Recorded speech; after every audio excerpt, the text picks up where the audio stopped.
Thank you for joining us. Pleased, as always, to be joined by the Vice Chair of the Democratic Caucus, Ted Lieu. Good morning.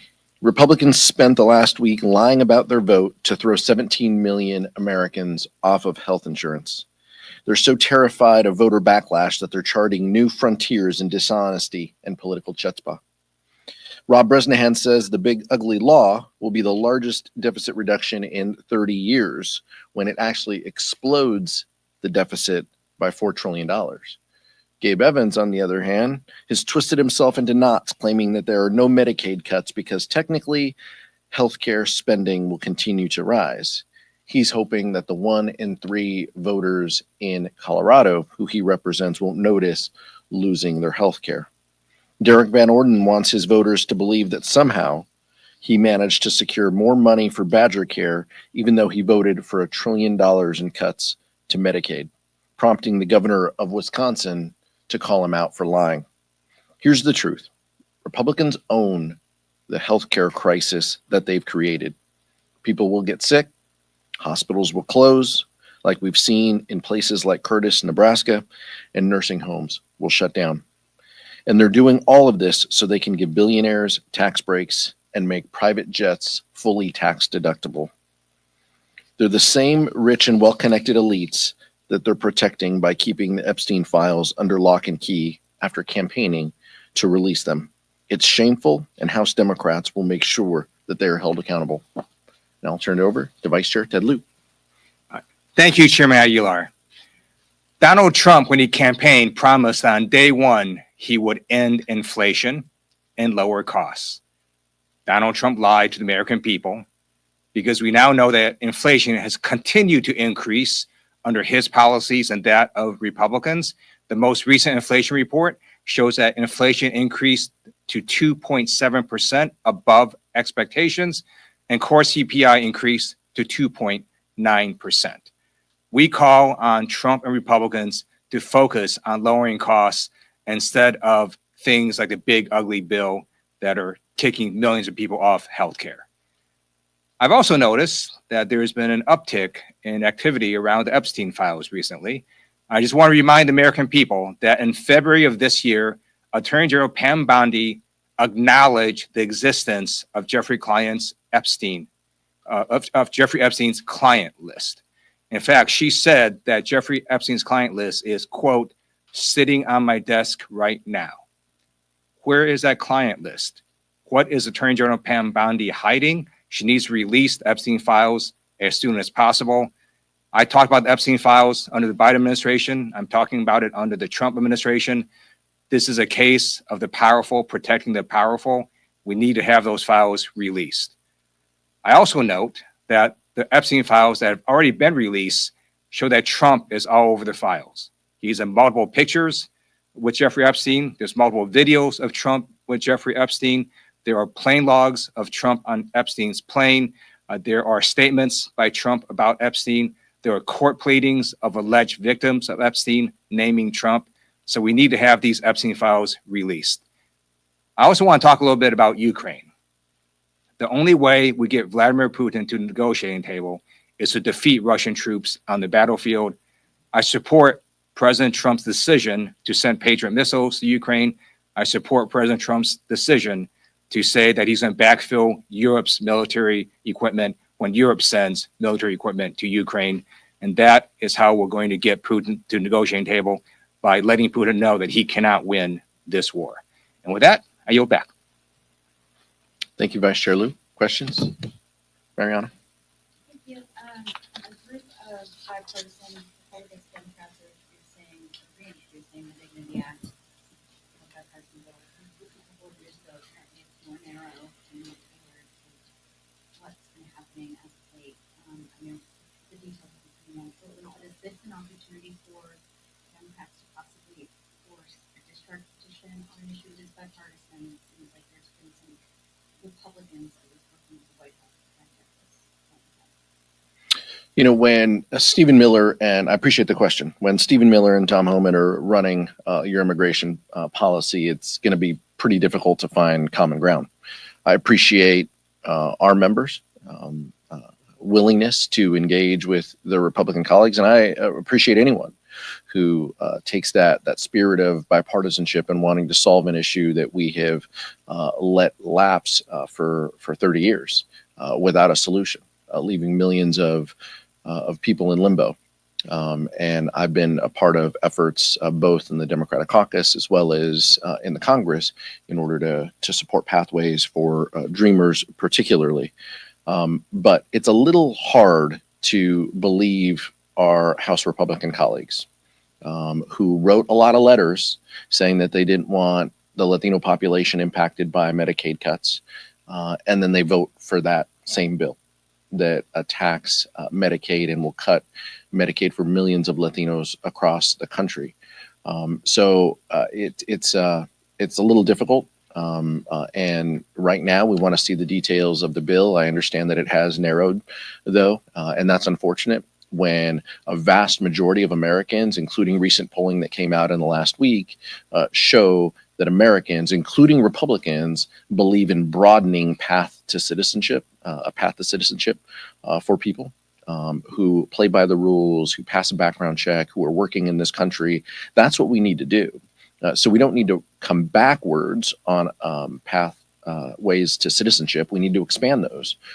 And so that would be my concern. And Democratic caucus efforts will include pathways to citizenship for people who are playing by the rules, living here, paying taxes, and trying to provide the American dream and want to be part of the fabric of this country. Michael? Thank you, Mr. Chair. A lot of your members have criticized the Reconciliation Act for backloading a lot of the SNAP cuts, the Medicaid cuts, till after the midterm. I'm curious, as you all go into your districts and you all try to message against this bill, does the way that the bill is constructed pose any challenges to House Democrats and how you're talking about the harmful impact of the bill when folks may not feel it until after the next election? Yeah, I think it's a fair question, and this is an honest conversation that we need to have back home. I had a town hall last night virtually where we talked about this. Met with constituents last week where we talked about this as well. We just need to be clear-eyed and tell our constituents what the impacts will be. But we also are joined by validators. We're joined by local hospitals and the National Hospital Associations and nursing homes and those folks who are going to be impacted by this. So this isn't just us as members of Congress saying danger is coming. There's a lot of folks standing with us saying, yes, danger is coming. This is how they're going to do it. This is how they're going to unwind Medicaid for 17 million people, impacting 17 million people and their health insurance coverage. So we need to be honest and clear about what the bill does. But we're also going to be very mindful of outside pressures. There will be private health insurance, right, that will have to set rates, and those rate structures will likely have to increase. And so this is something that's going to affect folks not just on Medicaid, but on private health insurance. And that could be before the implementation, the full implementation of the bill, which you mentioned, starting in October on the Medicaid side, October of next year and continuing into 27. So Republicans might think that they're being, cute by half. We have to be clear-eyed and honest and have community validators there to say, no, they're lying to you. The cuts are coming, and this is what's happening in our communities. Sure. Republicans voted for a law that's going to implement these automatic cuts, and the only way to possibly stop that is if a different person gets elected who can say, no, we're not going to let this law get implemented with these automatic cuts. So that is actually a pretty compelling message, because the person that voted for these cuts is not going to be a person that's going to stop the cuts. You're going to need a new person in there that then could, with a different makeup in Congress, stop the cuts from actually happening. Thank you. Zoe Mamdani is going to be here in Washington tomorrow, and Republicans have been saying that Mamdani is going to be a liability for Democrats next year. I know that you guys are trying to focus on the issues and this bill and Medicaid cuts, but they're saying that he's going to be the issue for you in elections next year. Are they wrong? What I'm more concerned about when you're talking about elections coming up, I'm concerned about I'm looking at Virginia and New Jersey more than I'm looking at the city of New York City. So that's what I'm interested in looking at. Medicaid will be on the ballot in those gubernatorial elections, and that's what we'll be looking at. But look broadly, what Assemblymember Mamdani has talked about are the rising costs that people face. I think there's a lesson to be learned there. He's talked about rising grocery costs that people face, bus fares, those types of things. He's not campaigning on impeaching Donald Trump. He's campaigning on reducing costs that people face. And I think there's a lesson for us there too. Cassie? So I just came back from the House press conference where I pressed Speaker Mike Johnson about disaster relief and the fact that obviously Congress is going to have to take up some sort of package for the next several weeks, whether it be Texas, Carolina, California, and so on. And I asked him if he could guarantee whether or not California would be included in a package if the president doesn't ask for it, since he's inclined not to, since he has some public equal governor. And the speaker wouldn't commit to that. So are Democrats as a caucus prepared to potentially face a vote where California is not in a package? And will they reject that and say, disaster rate has always been a bipartisan effort?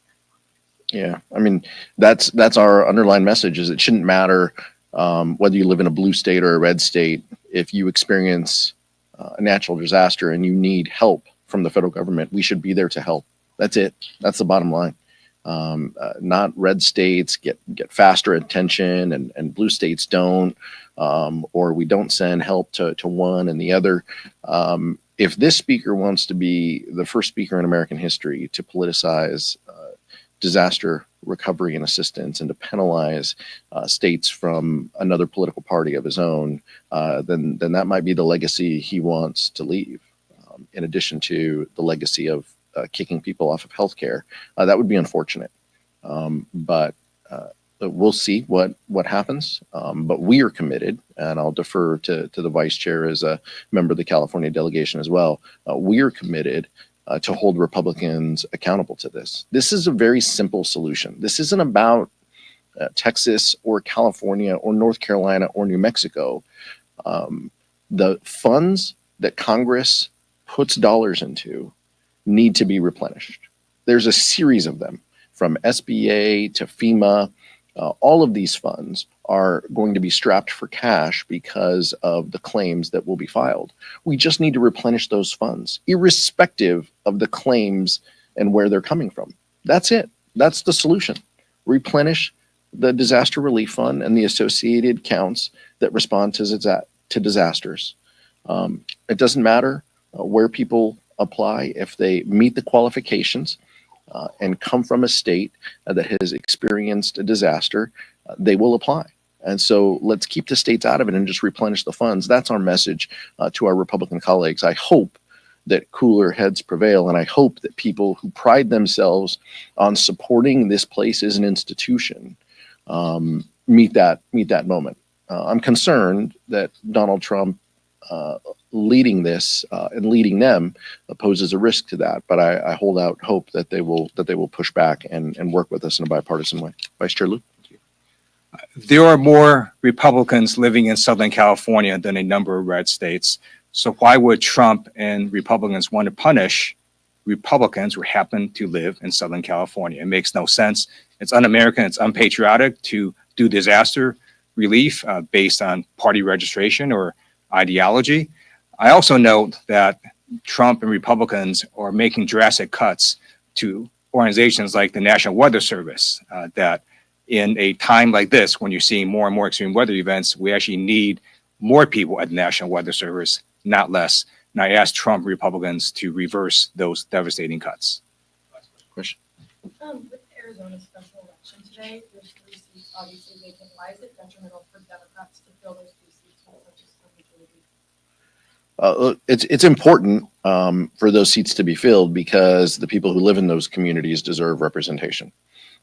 And we shouldn't play politics about those special elections and the deadlines like the governor of Texas has done in leaving that seat open vacant, while the governor of Arizona fulfills the requirement to call that election. It's important for these constituents. This isn't about Democrats and Republicans. We'd say the same thing if it came to filling a Republican vacancy. People deserve to be heard. They deserve to have a representative in Congress who's exercising their votes, who's exercising a vote on their behalf. We obviously believe having full strength as we fight against House Republicans and Donald Trump on the reconciliation bill and the appropriations bills around the corner and the government funding deadlines that are looming. We think it's important that we are at full strength. And so we will be comfortable and we will feel better when we have full representation within the Democratic caucus. Thank you. Thank you.